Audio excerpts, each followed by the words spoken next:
अगर 2024 के 10 सबसे बड़े बॉक्स ऑफिस मूवीज को देखा जाए तो उसमें हिंदी बॉलीवुड के सिर्फ 4 मूवीज शामिल हैं, बाकी के 6 तमिल और तेलुगु। इसी रेट पर हिंदी बॉलीवुड चलती रही तो 2026 आते आते ये भाई साहब रीजनल सिनेमा बन जाएंगे। बेशुमार पैसा, बजट और फैन फॉलोइंग के बावजूद big star, big budget, big studio movies उतना परफॉर्म नहीं कर पाई जितना उनसे एक्सपेक्टेशन था। यहां तक कि फाइटर इंडिया का टॉप गन और Singham again and again and again अपने कॉस्ट ऑफ प्रोडक्शन से कुछ ज्यादा पैसा कमा नहीं पाई है। वहीं स्त्री 2, भूल भुलैया 3 जैसे फ्रेंचाइज मूवीज, हॉरर कॉमेडी जैसे हट के फॉर्मेट्स ने कम से कम पैसे तो बटोरे। तेलुगु सिनेमा की बात ना ही करे तो बेहतर है। कल्कि और पुष्पा 2 दोनों बनी 550 करोड़ में, लेकिन कल्कि 1000 करोड़ प्लस और पुष्पा 2 जो कि अभी भी थिएटर्स में चल रही है जब ये एपिसोड रिकॉर्ड कर रहे हैं हम, वो आमिर खान के 2000 करोड़ दंगल का रिकॉर्ड तोड़ने की कोशिश कर रही है। बॉलीवुड में आज जो सुपर हिट्स का अकाल और मीडियोक्रेसी की बाढ़ लगी हुई है वो उसी का किया कराया है। क्रिएटिविटी के नाम पर आपको मिलता है नेपोटिज्म और रिस्क टेकिंग के नाम पर आपको मिलता है हेट, पेट्रियटिज्म और प्रोपोगेंडा का फॉर्मूला। इसी प्रोपेगेंडा का इस्तेमाल करके कम से कम पिछले 2-3 सालों में तो प्रोड्यूसर्स और एक्टर्स ने थोड़े बहुत पैसे जरूर बटोरे हैं। कश्मीर फाइल्स, केरला स्टोरी, गदर 2, लेकिन 2025 आते आते यह बात साबित हो रही है कि हिपोक्रेसी की सीमा हो या ना हो, नफरत और प्रोपेगेंडा फॉर्मूले की सीमा जरूर है। लोग पैसा देकर, महंगा पॉपकॉर्न खरीदकर नफरत का वही नंगा नाच फिर से थिएटर में नहीं देखना चाहते हैं जो सोशल मीडिया और मेन स्ट्रीम मीडिया में आए दिन देखते रहते हैं। लेकिन क्या इसका मतलब यह है कि असल जिंदगी में यह नफरत, अस वर्सेस देम खतरे में है का ये जो फॉर्मूला हमारे देश में चल रहा है वो 2025 में बदल जाएगा? लोग क्या अब यह खेल समझ पा रहे हैं? सवाल उठा रहे हैं इकोनॉमी को लेकर, अपने बटुए की हालत को लेकर? इस बात को समझने के लिए हमें देखना होगा कि बॉलीवुड में क्या चल रहा है, क्योंकि जिंदगी और सिनेमा का एक डायरेक्ट कनेक्शन है। अक्सर ये एक दूसरे को रिफ्लेक्ट करते हैं। 70 के दशक के बेरोजगार एंग्री यंग मैन को ले लीजिए, 80s का स्मगलर विलन ले लीजिए, 90s का ऑप्टिमिज्म इन बॉलीवुड, या फिर 2000s में एंटी करप्शन का जो गुस्सा है। पॉलिटिक्स में पिछले कुछ सालों में वही अस वर्सेस देम, खतरे में है, विश्वगुरु की छाप हमें बॉलीवुड में भी दिखने को मिली। लेकिन क्या यह सब अब बदल रहा है? जनता को नेता टाइप लोगों का खेल समझ में आ रहा है? आज के एपिसोड में इसको समझने या अनलॉक करने की कोशिश करते हैं। द साबरमती रिपोर्ट 2024 का सबसे बड़ा उदाहरण रहा कि यह प्रोपेगेंडा मूवीज का फॉर्मूला चलाया कैसे जाता है। इसी फॉर्मूला का इस्तेमाल करके 20-25 करोड़ में बनी the Kashmir files, the Kerala story 300 crore का बिजनेस किया इन मूवीज ने। एक दुखद घटना लो जो सत्य में घटी है, लेकिन उस पर नफरत और प्रोपेगेंडा का अच्छे से एक लेप लगा दो, अचार लगा दो, एक समुदाय को विलेन बना दो, अस वर्सेस देम का खेल खेल दो, और उसके बाद सरकार और पब्लिसिटी मशीनरी फुल आपके सपोर्ट में है। प्रोपेगेंडा के साथ साथ पैसे भी आपने बहुत सारा कमा लिया। इसी फॉर्मूले के तहत द साबरमती रिपोर्ट रिलीज होते ही विक्रांत मैसे ने कंट्रोवर्शियल बयानबाजी देना शुरू कर दिया, यह जानते हुए कि वो बयान देंगे, लिबरल आउटरीच होगा, प्रेस फ्री पब्लिसिटी मिलेगी और पैसे ही पैसे। It is not as bad. लोग कहते हैं हिंदू खतरे में, मुझे नहीं लगता हिंदू खतरे में। लोग कहते हैं मुसलमान खतरे में, कोई खतरे में नहीं है, सब सही चल रहा है। गोधरा कांड जैसे दुखद घटना पर मूवी तो जरूर बननी चाहिए, हमें भूल नहीं जाना चाहिए क्या हुआ था, लेकिन ऐसी मूवी नहीं जो सत्ताधारी पार्टी का इन हाउस प्रोडक्शन लगे और भव्य राम मंदिर का प्रमोशन लगे। जाहिर सी बात है कि योगी आदित्यनाथ को यह मूवी बहुत अच्छी लगी, यूपी में टैक्स फ्री भी कर दिया गया इस पिक्चर को।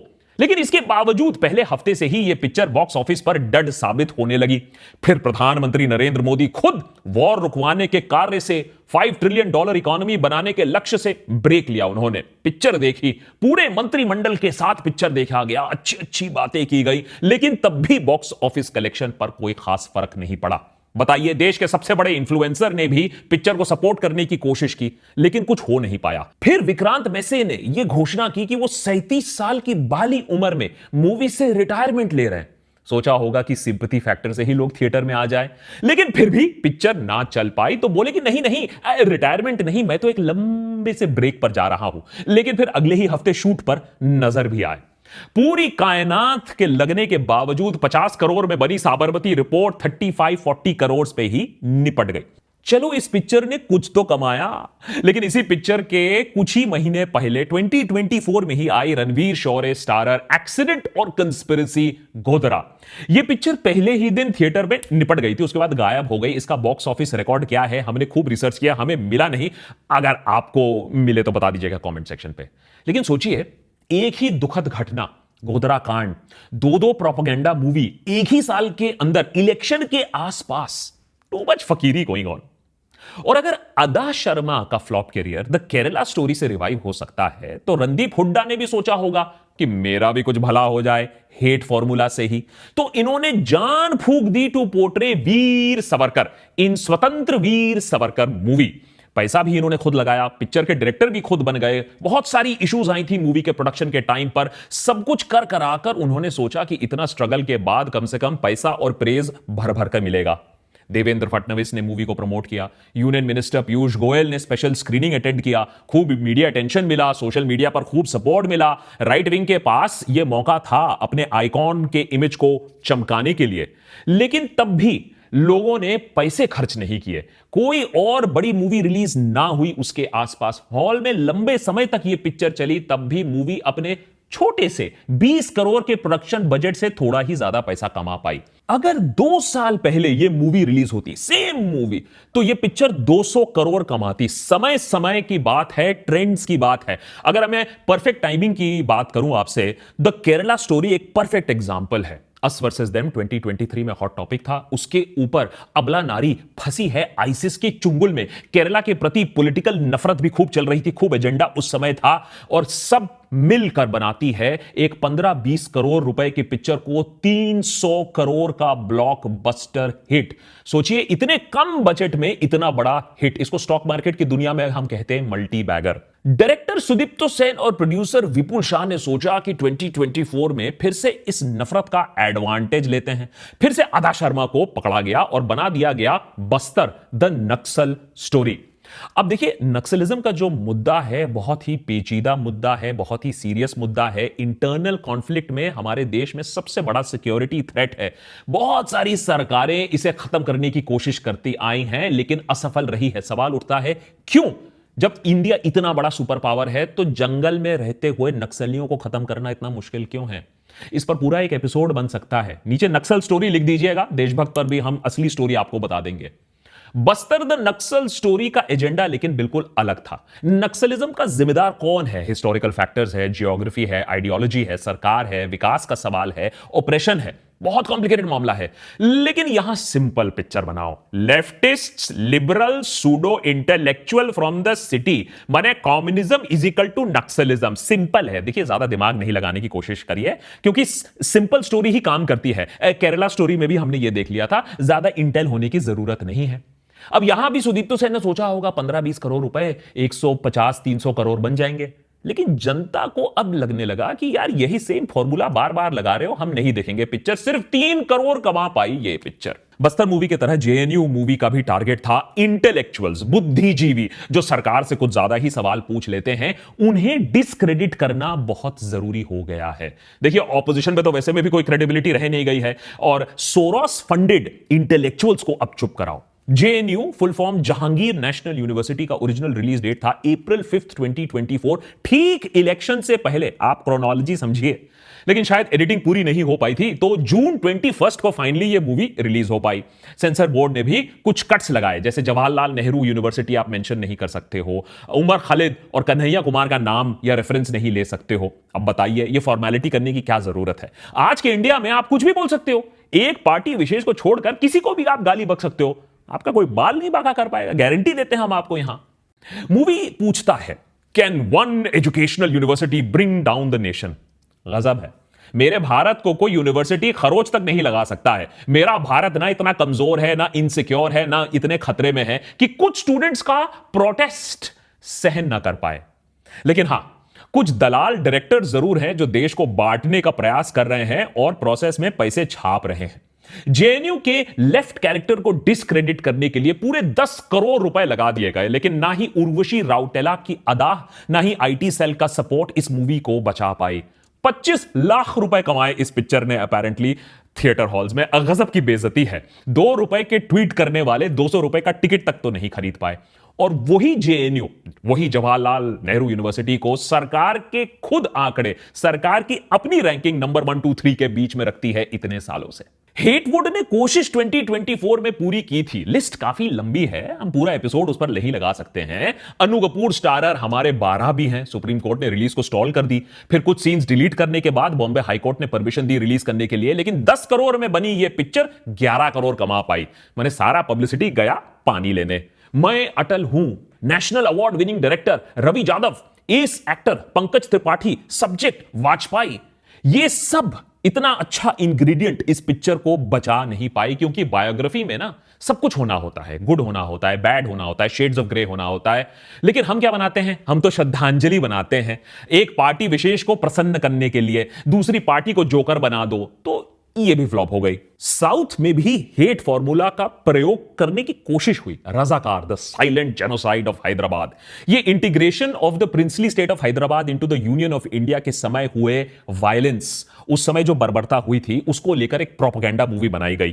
Produced by Telangana BJP leader Gudur Narayan Reddy. मैंने अब तो छुपाने की भी कोशिश नहीं हो रही है कि प्रोपेगेंडा की फंडिंग चल रही है। और रिलीज ठीक इलेक्शन से पहले। हिंदू खतरे में है, pro max, us versus them, हमारी भाषा, हमारा धर्म, हमारा मंदिर, हमारी औरतें, हमारी गाय, सब कुछ खतरे में है। लेकिन 10 करोड़ में बनाई गई यह मूवी अपेरेंटली 4 करोड़ ही कमा पाई।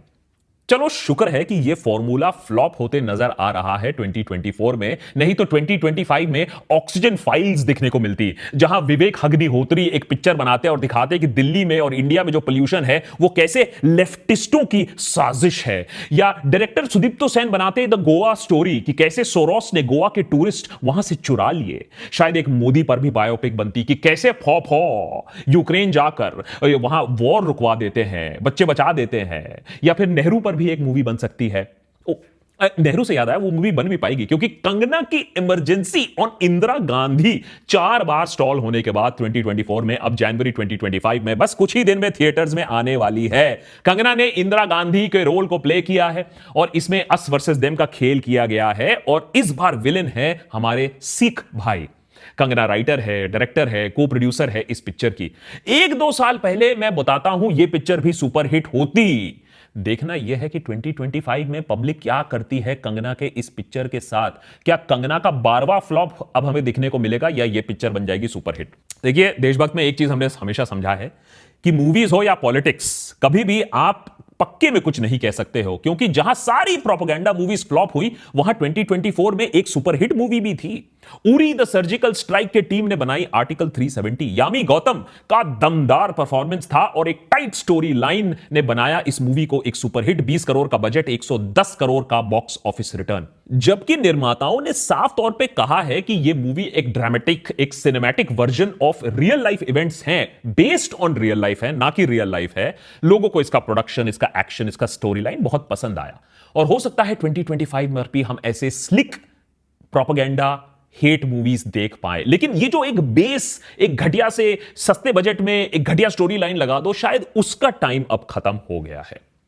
अब बॉलीवुड को भी सोचना चाहिए कि 2023 में जहां उसके पास जवान था, पठान था, एनिमल था, OMG 2 था, 2024 में काफी ड्राई रन रहा है। मैंने स्त्री और भूल भुलैया ने थोड़ा बचा दिया। बाकी अगर आप देखें तो बिग बजट पिक्चर्स उतना पैसा कमा नहीं पाई। और नॉट टू मेंशन अक्षय भाई, बड़े मियां छोटे मियां, मेगा फ्लॉप। अजय देवगन मैदान, mega flop. Kartik Aryans Chandu champion, performance अच्छी थी लेकिन लैकलस्टर परफॉर्मेंस। तो ये जो फ्रेंचाइज मूवी के फॉर्मूले पे आप अटके पड़े हो, नेपोटिज्म, मीडियोक्रेसी के दलदल में आप फंसे हो, आपको सोचना होगा कि ऐसा क्यों हो रहा है कि तमिल, तेलुगु, मलयालम सिनेमा इतना अच्छा कर रही है और आप कुछ नहीं कर पा रहे हो। बॉलीवुड, सवाल पूछना आपको आता नहीं है, सिस्टम को हिलाना आपको आता नहीं है, सोसाइटी में इनजस्टिस जो हो रहा है वो आपको दिखाना आता नहीं है। अरे थोड़ा एंटरटेनमेंट के साथ एजुकेशन कर लो। हम भी करते हैं एडिटर है देशभक्त पर है, थोड़ा एंटरटेनमेंट, थोड़ा एजुकेशन नेसेसरी है भाई। ये एपिसोड बनाने का एक रीजन है। यहां से हम 2 तरीके पे जा सकते हैं एज अ सोसाइटी। मैं पॉलिटिशियंस की बात ही नहीं कर रहा हूं। या तो अब हम समझेंगे, मुझे लग रहा है कहीं कहीं हम समझ रहे हैं, हमारे एपिसोड में जो रिएक्शंस आ रहे हैं उसको देखकर हम समझ रहे हैं कि हां गलतियां हुई हैं, इकोनॉमिकली हम उतना अच्छा नहीं कर पा रहे हैं, एक डिस्पैरिटी ऑफ वेल्थ है, हमारी जेब हल्की हो रही है, अमीरों की जेब भारी हो रही है। तो हम कोर्स करेक्ट कर सकते हैं, या फिर हम डबल डाउन कर सकते हैं। और इसका एक बहुत रियल थ्रेट है कि जब हमारी आर्थिक हालत टाइट होगी ना, तो आप और प्रोपेगेंडा और हेट देखोगे, अस वर्सेस देम और देखोगे, क्योंकि जो सच्चाई है उससे आपको और भटकाने की कोशिश की जाएगी 2025 में। तो इसीलिए मैं मानता हूं कि ये जो 2025 है, ये एक बहुत अहम साल रहने वाला है। या तो हम सच्चाई मानेंगे, या तो हम और भी इस नर्क में ढकेल दिए जाएंगे, जो कि और अस वर्सेस देम करेगा, हेट करेगा और झूठ में हमें जीना सिखाएगा।